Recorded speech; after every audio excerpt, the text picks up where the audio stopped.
Olá, tudo bem? Estou de volta para continuar o nosso tema, a cura das feridas interiores. Eu lhes disse que a alma é o ser mais sensível do universo. Alguém expressou que a alma é o nervo existencial de Deus. Há muita gente entre nós, gente com traumas, com bloqueios. O que é um trauma? É um bloqueio. Um trauma acontece dos 7 aos 13 anos de idade. É quando a pessoa se vê impossibilitada de reagir diante de um fato, diante de uma palavra dada, diante de uma situação que a espremeu naquele momento. E tem muita gente assim. E o propósito aqui é que você se desbloqueie. Gente que não consegue conquistar os sonhos, gente que começa algo e para. Então veja bem, eu falei de mente, que podemos usar como se fosse o Windows, por exemplo, o programa. Falei também do nosso cérebro, que é como se fosse o hardware do computador, onde você guarda ali todas as informações. Nós temos aqui o córtex, onde é aqui, olha, está guardadas as informações no inconsciente, aquilo que nos aconteceu desde a infância. Como que eu consigo desbloquear isso? Eu estive numa cidade e encontrei uma jovem de uns 24 anos. E naquele momento que eu estava ministrando, já estava há alguns dias e de repente ela veio me procurar e contou-me um fato que aconteceu com ela.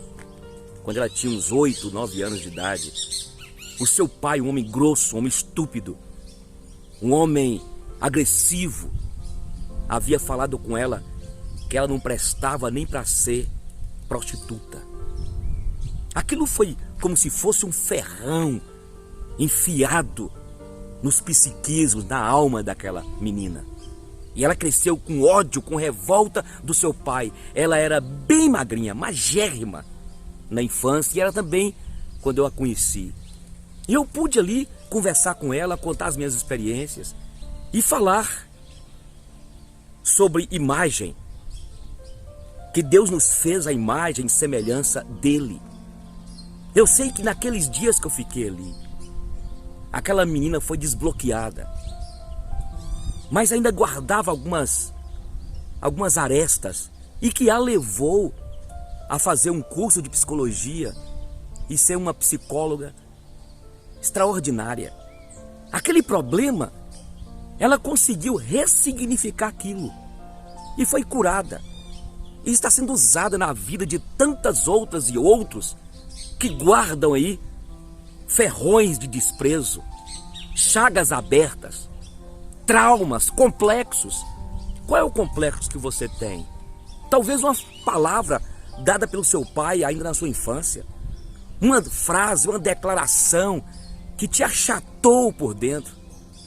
A autoestima e a autoimagem. A autoimagem é a maneira como nós fomos formados. A gente, como a gente sente, como a gente vive, como a gente vê a vida. Aquilo que as pessoas imprimiram desde a infância, as crenças que foram crescendo dentro de nós. Esta é a imagem. E a autoestima é a maneira como você se vê. Quando alguém fala algo de você, como que você se vê? Porque talvez você está lá atrás, está aí com esse bloqueio. Por isso que eu tenho convidado a tantos para expandir as suas mentes, mas também para voltar para o Éden. Porque a Bíblia fala que quando Deus criou o homem à sua imagem e semelhança e colocou nele os atributos inerentes a ele, Deus fez o homem com capacidade de fazer escolhas, um ser inteligente, um ser racional, um ser que tem senso moral, senso estético. Deus imprimiu no homem isso. Mas no Éden, eu lhes disse, quando a serpente, Satanás, conseguiu entrar no coração de Eva e convencer Eva que ela não era aquilo que Deus disse que ela era. E o que ela era? Ela foi criada com Adão à imagem e semelhança de Deus. O propósito do diabo foi exatamente desconfigurar a imagem de Deus no homem. Lembra que eu falei de configuração? O mindset. O que é mindset? Mind significa mente, mentalidade. E set, configuração.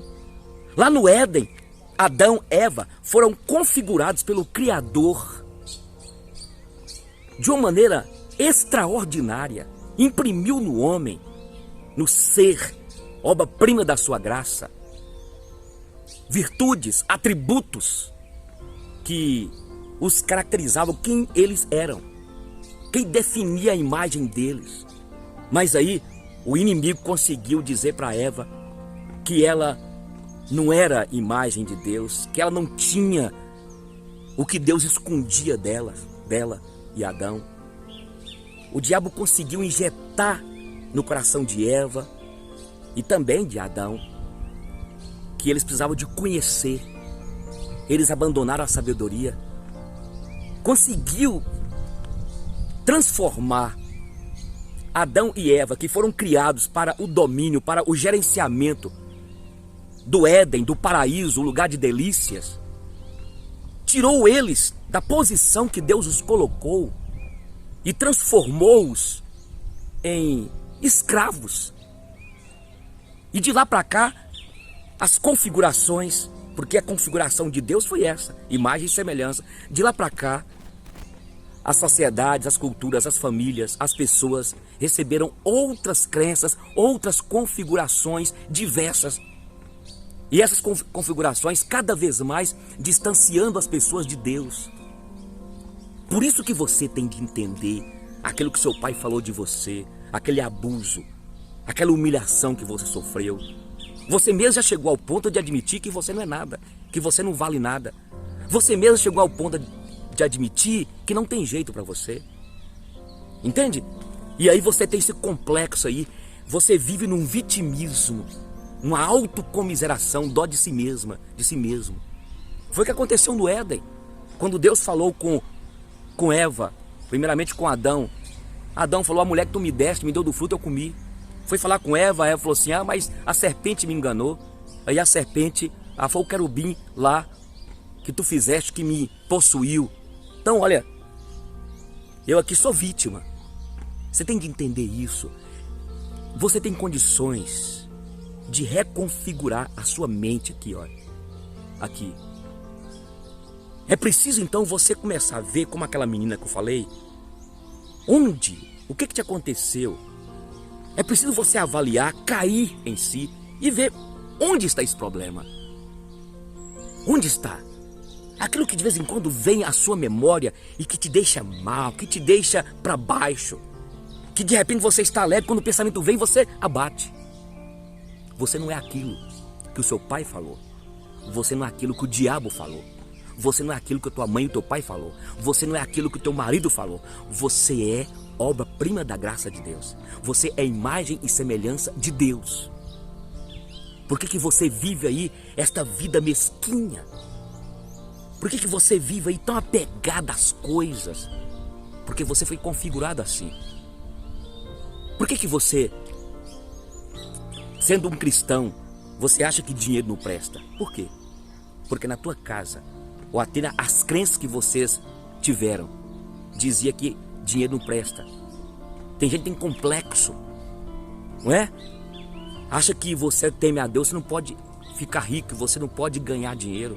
Mas por quê? Lá na tua casa, há lá um espírito de pobreza. Quando eu falo espírito aqui, eu estou falando pensamento de pobreza, de miséria. Por que você é tão pão duro? Você regula para os seus filhos, para sua esposa. Você acha que os seus filhos, a sua esposa são objetos, porque você aprendeu com seu pai lá. Você está transmitindo, e é isso, transmite de pai para filhos. É maldição, não hereditária, mas maldição de criação que você trouxe. E está aí, te bloqueando, te deixando infeliz, te achatando, te deixando com a mente tacanha. Olha, escute, este é o propósito aqui. Você precisa de olhar lá e perdoar o seu pai, perdoar aquela pessoa. O senhor não sabe como isso dói, mas é preciso você se libertar. E como libertar? Você tem que entender que você foi feito pelo Criador obra-prima, eu repito, da graça dele, feitura dele, poema dele, desenhado por Deus, desenhada por Deus. Você tem que ver a causa lá. E o efeito hoje, você pega o efeito e de repente você pode ressignificar a sua mente. Eu lhes disse que eu tinha medo de escuro e eu comecei a ver sobre o que é a escuridão, que é uma bênção, onde a gente descansa. Ah, mas tem muito crime à noite, tem ladrões que vêm à noite, mas de dia também tem. Eu tinha medo de trovão, porque minha mãe falava, olha, é Deus raiando, a gente tinha de esconder até debaixo da cama. Aí eu comecei a estudar, né? A gente começa a estudar, vai crescendo e vai vendo a beleza que é esse processo do cuidado de Deus por ter colocado o homem aqui e criado toda essa estrutura da evaporação, e depois chove e tem um trovão e tem um relâmpago e tem o ciclo da vida. Eu termino e digo o seguinte: há uma ferida na tua alma aí, há um trauma aí. Ei, olha para cá, você homem precisa de tratar melhor a sua esposa, os teus filhos. Eu lhes disse no último vídeo que pesquisa feita, onde as pessoas são mais afetadas dentro de casa com traumas e complexos, e principalmente com o homem. Homens gélicos, homens machistas, homens estúpidos, homens que não têm sensibilidade. Então escute, é tempo de libertação, é tempo de você ressignificar aqui, olha, a tua mente. E como que eu vou ressignificar? É isso que eu lhe disse. Se precisar de perdão, perdoa. Insista, continue, faça, não desanime. A nossa mente, lembra que eu falei que a nossa mente é preguiçosa? A nossa mente, ela é tendenciosa a acomodar. Porque o nosso cérebro, ele não sabe o que é verdadeiro, o que é pensamento. Para ele é uma coisa só. Então começa a ressignificar pensando: eu sou escolhida por Deus, sou escolhido por Deus, Deus que me escolheu. Se aconteceu isso comigo no passado, é porque o mundo está em juízo. E traga na tua mente que o Cristo da cruz, o Filho de Deus, ele veio como segundo Adão para restituir em nós a imagem e semelhança de Deus em nós. Você tem de ser livre, você tem de sonhar e conquistar seus sonhos, você tem de lutar para que você consiga isso aí que há tanto tempo você sonha, mas desistiu, tá bom? Olha, se inscreva aqui no meu canal Cromos, dá um like aqui, manda esse vídeo para outras pessoas e depois eu volto na continuação deste tema falando sobre mente expandida, ok?